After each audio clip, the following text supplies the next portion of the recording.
ನಿಮಗೆಲ್ಲ ತಿಳಿದೇ ಇದೆ ಏನಂತಂತಂದರೆ ಜಗತ್ತಿನಾದ್ಯಂತ ನಮಗೆ ಮಕ್ಕಳಿಲ್ಲದ ದಂಪತಿಗಳಿಗೆ ಮಕ್ಕಳಾಗೋದಕ್ಕೆ ದಂಪತಿಗಳಿಗೆ ತುಂಬ ತೊಂದರೆ ಆಗ್ತಾ ಇದೆ. ಇದು ಎಷ್ಟು ವೇಗವಾಗಿ ಜಾಸ್ತಿ ಆಗ್ತಾ ಇದೆ ಸಂತಾನ ಸಮಸ್ಯೆ ಅಂತಂದರೆ ಪ್ರತಿ 4 ರಿಂದ 5 ದಂಪತಿಗಳಿಗೆ ಒಬ್ಬರಿಗೆ ಮೆಡಿಕಲ್ ಅಸಿಸ್ಟೆನ್ಸ್ ಬೇಕಾಗುತ್ತೆ ಅಂದರೆ ಗರ್ಭಧಾರಣೆ ಮಾಡ್ಕೊಳ್ಳೋದಕ್ಕೆ. ಅದಕ್ಕೆ ಈ ಸಂಬಂಧಪಟ್ಟು ನಾವು ಕಳೆದ ಒಂದು 18 ವರ್ಷದಿಂದಲೂ ಸಹ ಸಮರ್ಪಿತವಾದ ಸೇವೆ ಸಲ್ಲಿಸ್ತಾ ಬಂದಿದ್ದೀವಿ. ಇವಾಗ ಅನ್ಕೋತೀವಿ ಯಾಕೆ ಈ ಥರ ಜಾಸ್ತಿ ಆಗ್ತಾ ಇದೆ, ಕ್ಯಾನ್ಸರ್ ಮತ್ತು ಇನ್ಫರ್ಟಿಲಿಟಿ ಎರಡೂ ಸಹ ತುಂಬ ವೇಗವಾಗಿ ಜಾಸ್ತಿ ಆಗ್ತಾ ಇದೆ. ಯಾಕೆ ಅಂತಂದರೆ ನಮ್ಮ ಪೊಲ್ಯೂಷನ್ ಎಲ್ಲರಿಗೂ ತಿಳಿದಿದೆ, ಜಗತ್ತಿನಲ್ಲಿ ಪರಿಸರ ಮಾಲಿನ್ಯ ತುಂಬ ಜಾಸ್ತಿ ಆಗ್ತಾ ಇದೆ, ಪ್ಲಾಸ್ಟಿಕ್ಸ್ ಕೆಮಿಕಲ್ಸ್ ಎಲ್ಲ ತುಂಬ ಯೂಸ್ ಆಗ್ತಾ ಇದೆ, ಪೆಸ್ಟಿಸೈಡ್ಸ್ ಎಲ್ಲ. ಅದೇ ರೀತಿ ಜೀವನ ಶೈಲಿಯೂ ಮತ್ತು ಡಯಟ್ ಸಹ ತುಂಬ ಚೇಂಜ್ ಆಗ್ತಿದೆ, ಅದೆಲ್ಲವೂ ಇದಕ್ಕೆ ಕಾರಣವಾಗಿದೆ.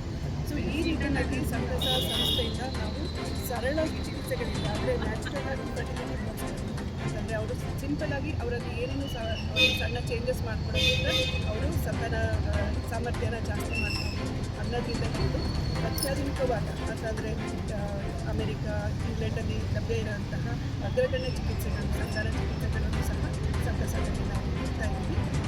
ಇದರಲ್ಲಿ ನಾವು ಮುಖ್ಯವಾಗಿ ಹೇಳಬೇಕು ಅಂತಂದರೆ ಒಂದು ಎಂಬ್ರಿಯೋ ಬಯಾಪ್ಸಿ ಮತ್ತು AI ಆಧಾರಿತ, ಇವಾಗ ಎಲ್ಲರಿಗೂ ತಿಳಿದಿದೆ ಆರ್ಟಿಫಿಷಿಯಲ್ ಇಂಟೆಲಿಜೆನ್ಸ್ ತುಂಬ ಎಲ್ಲ ಕ್ಷೇತ್ರಗಳಲ್ಲೂ ಕಾಲಿಡ್ತಾ ಬಂದಿದೆ.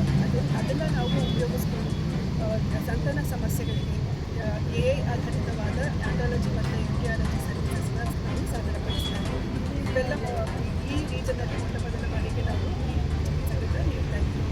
ಯಾಕೆ AI ನಮಗೆ ಹೆಲ್ಪ್ ಆಗುತ್ತೆ ಅಂತಂದರೆ ಸಾಮಾನ್ಯವಾಗಿ ಮಕ್ಕಳ ಕಣ್ಣಿಗೆ ಕಾಣದೇ ಇರುವಂತಹ ಕೆಲವು ವೀರ್ಯಾಣುಗಳ ಚಲನೆ ಭ್ರೂಣಗಳ ಬೆಳವಣಿಗೆ ಇರ್ಬೋದು, ನಮ್ಮ ಮನುಷ್ಯರ ಕಣ್ಣು ಕಾಣದೇ ಇರೋದನ್ನೆಲ್ಲ AI ಚೆಕ್ ಮಾಡಿಕೊಂಡು ನಮಗೆ ನಿಖರವಾದ ಮಾಹಿತಿಯನ್ನು ನೀಡ್ತೀವಿ.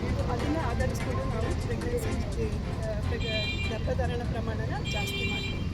ಸೊ ಇವೆಲ್ಲ ಚಿಕಿತ್ಸೆಗಳನ್ನ ಕೊಡ್ತಾ ಇದ್ದೀವಿ. ಇದಲ್ಲದೆ ನಾವು ಈ ಸಂದರ್ಭದಲ್ಲಿ ಮುಖ್ಯವಾಗಿ ನಿಮ್ಮ ಜೊತೆ ಏನನ್ನು ಹೇಳೋಕ್ಕೆ ಇಷ್ಟಪಡ್ತೀವಿ ಅಂತಂದರೆ ಸಂತಸ ಫರ್ಟಿಲಿಟಿಯಿಂದ ಜಾಗತಿಕ ಮಟ್ಟದಲ್ಲಿ ಮೊಟ್ಟ ಮೊದಲ ಬಾರಿ ಇದು ಪ್ರೆಗ್ನೆನ್ಸಿ ಗರ್ಭ ಧರಿಸಿರುವಂಥ ಗರ್ಭ ಸೋರಿಕೆ ಅಂದರೆ ಅಮ್ಯಾಟಿಕ್ ಫ್ಲೂಯಿಡ್ ಲೀಕ್ ಅಂತ ಅದೇನಾದ್ರು 5 ತಿಂಗಳಿಗಿಂತ ಮುಂಚೆ ಆದರೆ ಅವ್ರಿಗೆ ಆಲ್ಮೋಸ್ಟ್ 90% ಅವರಿಗೆ ಗರ್ಭಪಾತ ಆಗ್ತದೆ ಪ್ರೆಗ್ನೆನ್ಸಿ.